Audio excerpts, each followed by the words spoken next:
Get ready with me while I tell the story of how I became an engine. I didn't really stan a lot of boy groups before, but my two mains were BTS and TXT. I did know of ENHYPEN. I would see them at award shows. There were even times where I was like, oh, this boyfriend song is pretty good. I watched a little bit of Island when it was still live streaming because BTS was on it, and they did a lot of BTS covers on the show. I knew of them. January 2021 comes. At the time, I just became friends with one of my best friends, Star. She was already an engine since Island days. One night, her being the great friend she is, she was like, I'm gonna give you a crash course on ENHYPEN. She sent me a group picture of ENHA. She labeled each member just so I knew who was who. I was like looking, observing. These boys are really cute. And then my eyes immediately dart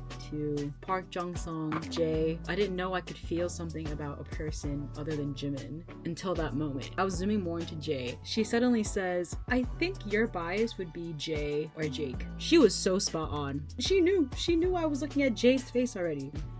The fact that she already knew, it just shows that I definitely have a type in who I want to bias.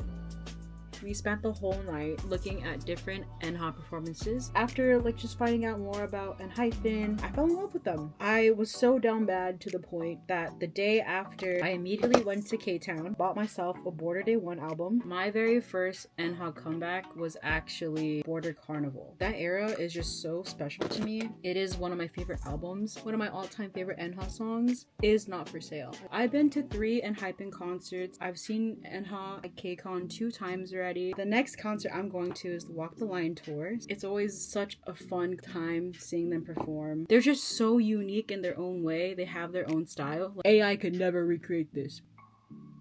That is basically the story of how I became an engine and how I fell in love with ENHYPEN.